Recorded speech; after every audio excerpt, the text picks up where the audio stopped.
नमस्कार, हमारे चैनल में आपका स्वागत है। मैं हूं रामचंद्र मौर्य।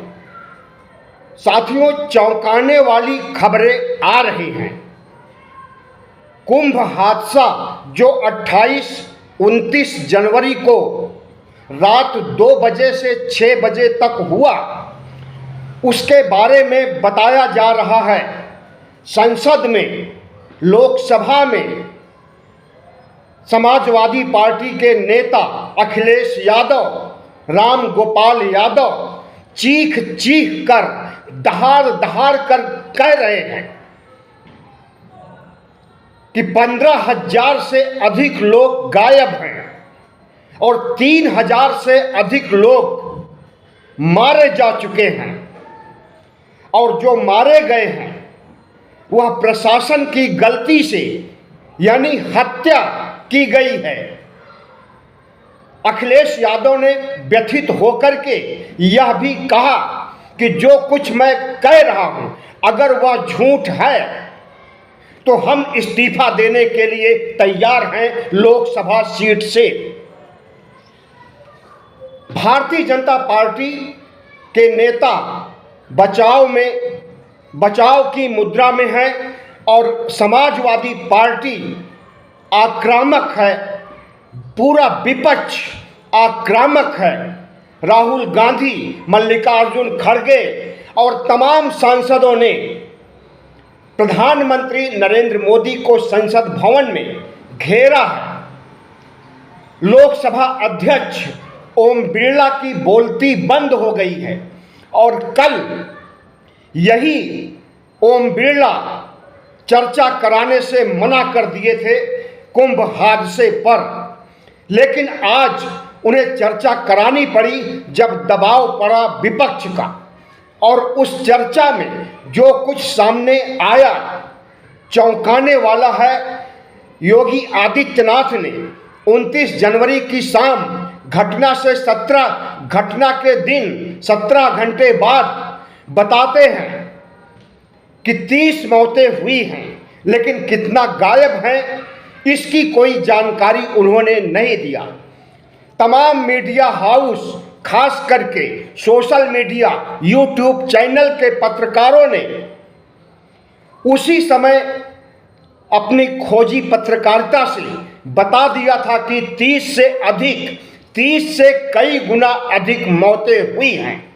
लेकिन अब अखिलेश यादव, राम गोपाल यादव ने जो आंकड़े पेश किए हैं, क्या इसे झुठलाया जा सकता है? और अगर गलत है तो अखिलेश यादव को, राम गोपाल यादव को सजा मिलनी चाहिए, और सही है तो योगी आदित्यनाथ को सजा मिलनी चाहिए। मोदी और योगी को तत्काल इस्तीफा देना चाहिए, और ये लोग ऐसे इस्तीफा नहीं देंगे। जनता का दबाव होगा, वोटरों का हुजूम होगा, और ये देखेंगे कि हमारे वोट पर चोट पड़ रहा है, तब ये हो सकता है कि सोचें इस्तीफा देने के बारे में। लेकिन जनता इतनी कुवत नहीं रखती है कि वह आंदोलन करे इस मामले पर। प्रधानमंत्री नरेंद्र मोदी योगी को बचाने में लगे हैं और योगी मेला प्रशासन को बचाने में लगे हैं, और मेला प्रशासन साधु संतों को बचाने में लगा हुआ है। साधु संत ऐसे जो कह रहे हैं कि जो लोग मरे हैं उन्हें सीधे स्वर्ग होगा, उनका मोक्ष होगा, उनका उद्धार हो जाएगा। तो ऐसे साधु संतों को भी दंडित करने की जरूरत है। शंकराचार्य अभिमुक्तेश्वरानंद ने, अभिमुक्तेश्वरानंद सरस्वती ने कहा है कि जिन संतों ने यह कहा है कि मरने वालों को मोक्ष मिलेगा, उन संतों को मोक्ष के लिए धक्का दे करके गंगा में सबक सिखाया जाना चाहिए ताकि उनका भी मोक्ष हो जाए। उन्होंने योगी आदित्यनाथ से इस्तीफा मांगा। अब उन्हें धमकी मिल रही है जान से मारने के लिए। शंकराचार्य जो इस देश में देश के चारों कोनों पर हैं और हिंदू धर्म के सबसे बड़े संत महंत माने जाते हैं, उन शंकराचार्यों पर मौत की तलवार लटक रही है। योगी प्रशासन के द्वारा, मोदी प्रशासन के द्वारा, मेला प्रशासन के द्वारा उन्हें धमकी दी जा रही है कि आगे कुछ बोलिएगा तो खैर नहीं। कुंभ मेला 2025 में बढ़ चढ़ करके दावा किया गया था कि 40 से 45 करोड़ लोग श्रद्धालु स्नान करने महाकुंभ में आएंगे, लेकिन हमने 100 करोड़ से अधिक लोगों का इंतजामात कर लिया है। 100 करोड़ से अधिक लोग नहाएंगे तो कोई फर्क नहीं पड़ेगा, यह कहा था योगी आदित्यनाथ ने। उनका वीडियो वायरल हो रहा है सोशल मीडिया में। हादसे के बाद से ही उनकी कथनी और करनी को सोशल मीडिया उजागर कर रही है। और जिस तरह से झूठ बोला गया इस देश से, इस देश के साधु संतों से, इस देश के बुद्धिजीवियों से कि सिर्फ 30 मौतें हुई है, इस पर कोई भी विश्वास नहीं कर रहा है। और सबसे दुखद बात तो यह है कि कुंभ हादसे से संबंधित याचिका सुप्रीम कोर्ट में दायर की जाती है तो सुप्रीम कोर्ट सुनवाई करने से इनकार कर देता है। यानी सुप्रीम कोर्ट, योगी मोदी सरकार, मेला प्रशासन पूरे तंत्र में ही, पूरी व्यवस्था में ही भंग पड़ गई है। सब के सब बचाना चाहते हैं, योगी आदित्यनाथ को छिपाना चाहते हैं हजारों मौतों को, और इस देश के श्रद्धालुओं को जिस तरह से योगी प्रशासन के कुशासन से मौतें देखने को मिली हैं, इसकी तुलना नेहरू काल में हुए मौतों से, कुंभ मेला में नेहरू काल में जो मौतें हुई थी उससे जोड़ करके देखा जा रहा है। और खुद प्रधानमंत्री नरेंद्र मोदी ने कहा है कि योगी के समय में यानी 2025 के कुंभ में जो मौतें हुई हैं, इससे कहीं ज़्यादा नेहरू के काल में मौतें हुई हैं। 1954 में जब नेहरू प्रधानमंत्री थे, उस समय भगदड़ मची थी और नागाओं ने कत्लेआम किया था श्रद्धालुओं का, 1000 से अधिक श्रद्धालुओं का। लेकिन अब तो आंकड़ा 1954 से 3 गुना हो गया है। अगर समाजवादी पार्टी के बड़े नेता अखिलेश यादव, राम गोपाल यादव कह रहे हैं कि 3000 से ज़्यादा मौतें हुई हैं, तो क्या नरेंद्र मोदी और योगी के पास कोई जवाब है?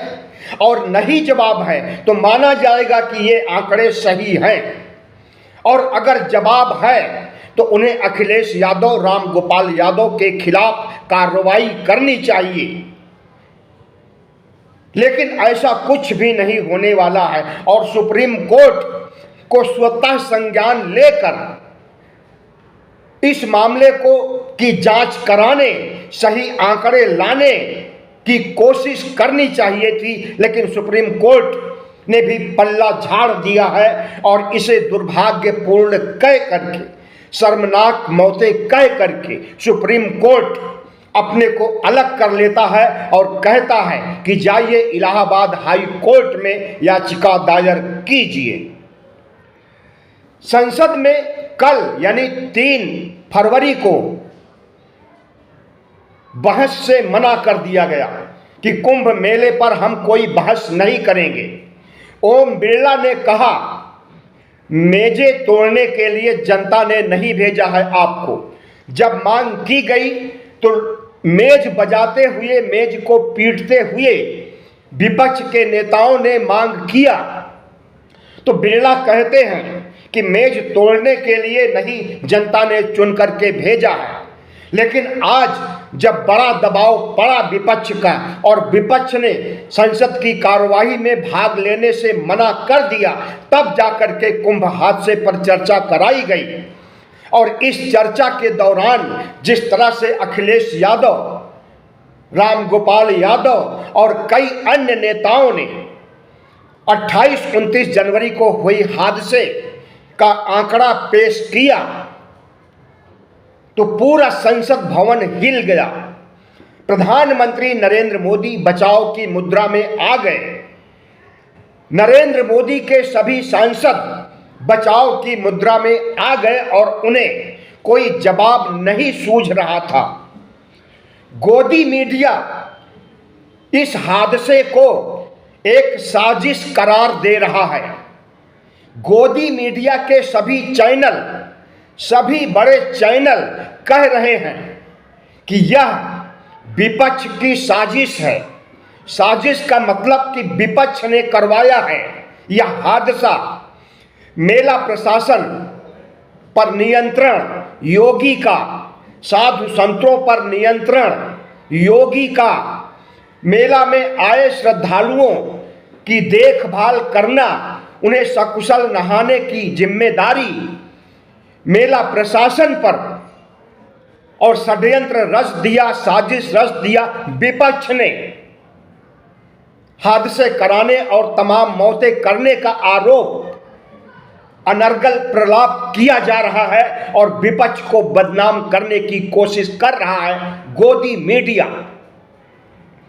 गोदी मीडिया के तमाम चैनलों में अखिलेश यादव ने क्या कहा, कितनी मौतें हुई, रामगोपाल यादव ने जो आंकड़े दिए उसकी चर्चा नहीं कर रहा है, बल्कि यह कह रहा है बिका हुआ मीडिया कि यह साजिश के तहत, सुनियोजित षड्यंत्र के तहत हादसा कराया गया योगी और मोदी सरकार को बदनाम करने के लिए। अगर ऐसा किया गया है तो तुरंत नरेंद्र मोदी को संज्ञान लेना चाहिए और विपक्ष के षड्यंत्र को उजागर करना चाहिए और विपक्ष को दंडित करना चाहिए। लेकिन ऐसा कुछ हुआ ही नहीं है तो दंडित क्या करेंगे, जांच क्या कराएंगे। प्रधानमंत्री नरेंद्र मोदी को मौतें अच्छी लगती हैं, योगी को भी मौतें अच्छी लगती हैं। इतना बड़ा हादसा होने के बाद मिल्कीपुर में जाते हैं, चुनावी रैली संबोधित करते हैं योगी आदित्यनाथ। उनके चेहरे पर थोड़ा से भी शिकन नहीं दिखाई देता है। प्रधानमंत्री नरेंद्र मोदी 29 जनवरी को जिस दिन यह हादसा हुआ था, उसी दिन सुबह 6 बजे योगी से फोन पर बात करके पल्ला झाड़ लेते हैं और दिल्ली चुनाव के प्रचार में निकल जाते हैं। उनके चेहरे पर भी कोई शिकन, कोई चिंता की लकीर नहीं दिखाई दी। प्रधानमंत्री नरेंद्र मोदी का खुलासा तो उसी समय हो गया था जब कोरोना काल में 50 लाख मौतें हुई थी इस देश में। कोरोना से मौतें एक तरफ हो रही थी और दूसरी तरफ नरेंद्र मोदी खुशी से ताली बजवा रहे थे, थाली बजवा रहे थे, दिया जलवा रहे थे, कैंडल जलवा रहे थे। ऐसे बेशर्म प्रधानमंत्री और ऐसे बेशर्म मुख्यमंत्री को इस देश ने कभी नहीं देखा है। 75 साल से संविधान लागू है, 78 साल हो रहा है आज़ादी मिले हुए, लेकिन ऐसा प्रधानमंत्री, ऐसा मुख्यमंत्री किसी ने नहीं देखा होगा। लाखों मौतें और ताली बजाने, थाली बजाने का फरमान जारी करना, आह्लादित होना, कोरोना से निपटने के बजाय आनंद मनाना, इस प्रधानमंत्री की फितरत है।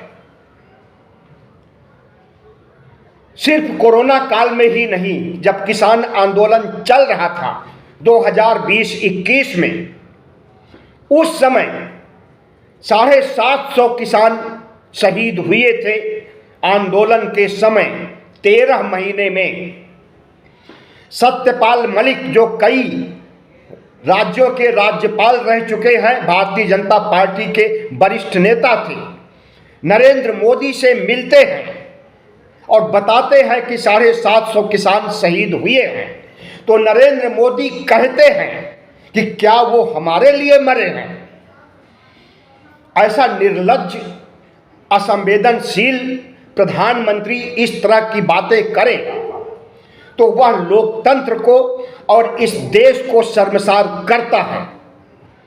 अगर कोरोना काल में भयंकर मौतें होती हैं, हजारों गायब होते हैं, हजारों मारे जाते हैं और इनके चेहरे पर शिकन न हो और लोकसभा राज्यसभा में 2 मिनट के लिए मौन श्रद्धांजलि तक न दी जाए, तो इस देश का दुर्भाग्य समझिए कि कितना दुर्भाग्यशाली है यह देश इन मनवादियों के हाथ में जाकर के। मौत से इन्हें कोई फर्क नहीं पड़ता है।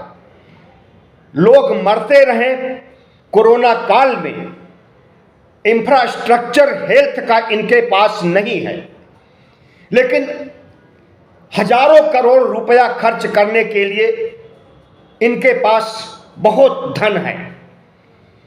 हजारों करोड़ खर्च करके माघ मेला आयोजित करने के लिए बहुत धन है, लेकिन लोगों के जान माल की रक्षा करना, चाहे वो महामारी हो, चाहे वह आंदोलन हो, चाहे वह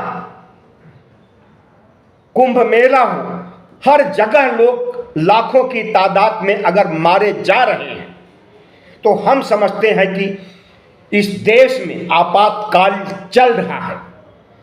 प्रधानमंत्री नरेंद्र मोदी आम आदमी पार्टी को आपदा पार्टी कहते हैं, लेकिन इस देश में आपदा लाने का काम अगर किसी ने किया है तो वह इंदिरा गांधी ने नहीं किया है। इंदिरा गांधी की इमरजेंसी आपातकाल 1.5 साल के लिए था, लेकिन इस मनुवादी प्रधानमंत्री का आपातकाल, जो अघोषित आपातकाल है, 2014 से चल रहा है और जिस तरह से मनुवादी विचारधारा को स्थापित करने के लिए आपदा ला देता है और जिस तरह से मौतों पर जश्न मनाता है, तालियां थालियां बजवाता है, ऐसे बेशर्म प्रधानमंत्री को पता नहीं कैसे इस देश की जनता चुन लेती है। ऐसे मुख्यमंत्री को पता नहीं कैसे इस देश की जनता चुन लेती है। चुनती भी है या फिर ईवीएम की सेटिंग, चुनाव आयोग की धांधली से ये मुख्यमंत्री प्रधानमंत्री बन जाते हैं।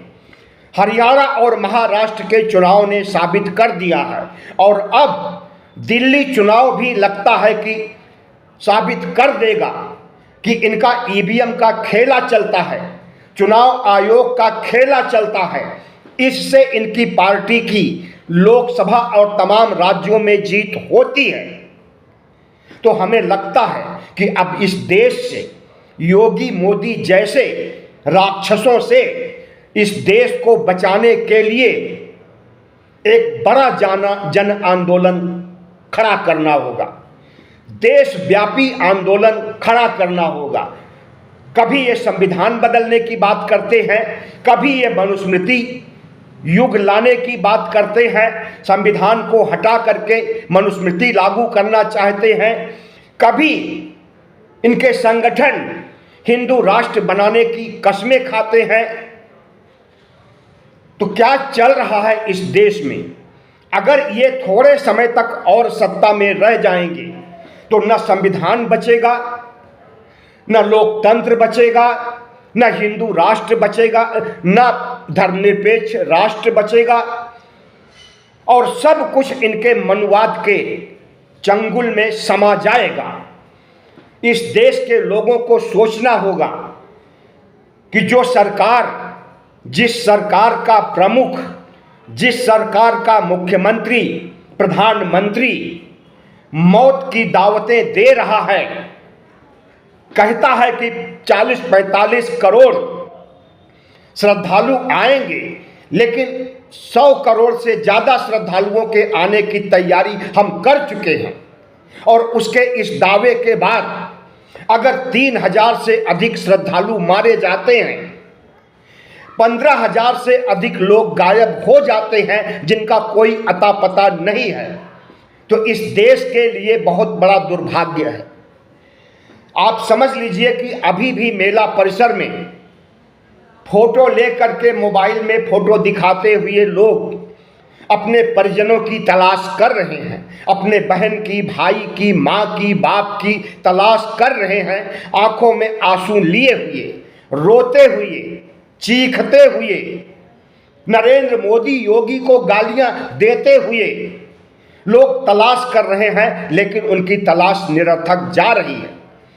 बताया जा रहा है कि 30 का आंकड़ा बता दिया गया मरने का, बाकी लोगों को बीच गंगा में जा करके दफना दिया गया, ऐसी जगह भेज दिया गया, लाशों को छिपा दिया गया जहां पर कोई जा नहीं सकता है, उस जगह का कोई अता पता नहीं है। तो क्या कहा जाए कि इस देश में आपातकाल नहीं चल रहा है? इंदिरा गांधी का आपातकाल तो थोड़े समय तक था और उसका सबक भी सिखाया था इस देश की जनता ने। तो नरेंद्र मोदी के अघोषित आपातकाल की सजा नरेंद्र मोदी और योगी को कब मिलेगी? इनके ओट पर चोट करके इन्हें कुर्सी से हटाने, सत्ता से हटाने के बारे में क्या यह देश सोचेगा? इस देश के 98 करोड़ मतदाताओं को सोचना होगा कि 2014, 2019, 2024 में जिसे इन्होंने जिताया है, ये सब तो हत्यारे निकले। हत्या होने पर प्रफुल्लित होते हैं, इनके चेहरे पर सिकन नहीं होती है और उन हत्याओं को छिपा लेते हैं। तो क्या कहा जाए इस देश में? यह देश किधर जा रहा है? हमें लगता है कि देश एक अंधेरी गुफा की ओर जा रहा है, जिस गुफा में तबाही तबाही है, जिस गुफा में जाने का रास्ता है लेकिन निकलने का रास्ता नहीं है। तो इस देश के प्रबुद्ध नागरिकों को, मतदाताओं को, खास करके ओबीसी, एससी, एसटी को सोचना होगा कि मनुवादी सरकार किस तरह से अत्याचार कर रही है, किस तरह से मौत का तांडव नृत्य कर रही है, किस तरह से देश को तबाही में झोंक चुकी है। उसे सबक सिखाने का मादा होना चाहिए, और नहीं होगा तो जो लोग बचे हैं, हम और आप जैसे लोग, इन्हें भी मरने के लिए तैयार रहना चाहिए। बहुत बहुत धन्यवाद। हमारी बात को आगे बढ़ाइए, जन जन तक पहुंचाइए और इस देश को बचाइए। शेयर कीजिए, सब्सक्राइब कर लीजिए।